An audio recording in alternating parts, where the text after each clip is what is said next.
Joining me to dig deeper into this issue is the Professor of Artificial Intelligence at the University of New South Wales, Toby Walsh.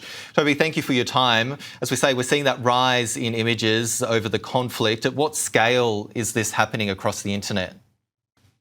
It's become very widespread. The problem is that we've democratized the technology. We've made it incredibly easy. You don't need any expertise. You don't actually even need any money. Most of the tools these days are free, and they're increasingly realistic. It used to be there were some obvious tells. You could tell that it wasn't quite right. But it's becoming harder and harder to tell real from fake. And I do wonder what sort of world it's going to be where pretty much, anything you see on social media, you have to think maybe that's not real. It's a very easy trap to get into because they do look very realistic. What's the motivation behind this? Are people making money from these videos? Yeah, it's your attention as usual. That's what happens on social media. They're trying to get your attention, trying to interest you with some provocative images, it's this on a positive side. Technology is going to come along to help us deal with this, but it's several years away. We're going to have digital watermarks that will stamp where it's coming. Say this was recorded in Tehran 3 hours ago by the BBC cameraman, but that is yet to come. So in the meantime, I do think that social media is just going to be a place where we're going to have to persuade ourselves that it's amusing and entertaining. But if we want to find the news, we've got to come to places like this. We've got to come to Sky News or the BBC, wherever it is that we trust to have actually put the hard work in to check the veracity of what we're looking at. And just on that, what are your tips to tell so we don't fall victim to misinformation in the fog of war?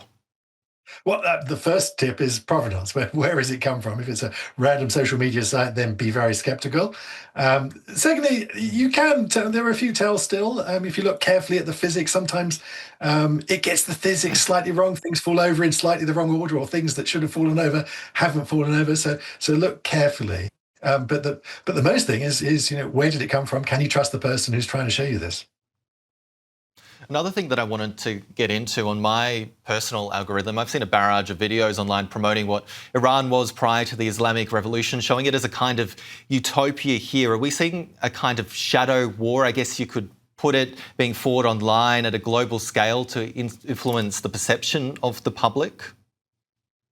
We are, and that's not just humans that are trying to influence you. There are AI bots that are doing it as well, trying to do it at scale, manipulate the algorithms so that your feed gets full of this content. So yes, it is very much winning hearts and minds. Wars are fought not just physically, but in the hearts and minds of the public willing to put up with these things. And so there's definitely people trying to influence you in these ways. Again, if you want to make sure that you're getting the news, probably going to have to turn the TV back on.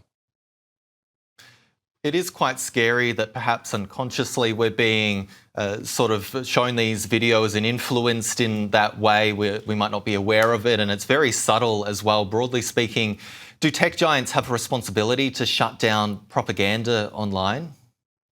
Yeah, no, I'm glad we've got to this point. I think we do. I think we're not holding the social media giants, the tech giants, to enough accountability. This content, we've had fake photography since we've had photography, but the problem is that social media can put it in front of millions of eyeballs, and we're not holding the social media platforms responsible for propagating that harm. And I think it used to be, it wasn't such an important part of the media. Now, most people, get a lot of their news from social media. Facebook is the largest news organization on the planet.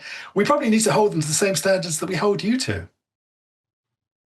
And just on that, how widespread is this? Is it countries that are funding this kind of, I guess we could call it propaganda on social media? Are these innocent-looking videos of any kind? It could apply to any sort of conflict here that will influence people sort of showing one side of the conflict in a positive light. Yeah, so it's people at all organizations at all levels. So you will have, Russian and North Korean actors doing it. There, of course, the terrorist organizations in those places will be doing it, and then there are just influencers just trying to make money after social media, and they don't actually really care too much about the message they're selling. They're just trying to sell adverts and buy your attention. So it's people at all different levels are doing it. Yeah, very interesting. I'm glad we could have this conversation. Professor of Artificial Intelligence at the University of New South Wales, Toby Walsh, thank you. Thank you, Jack.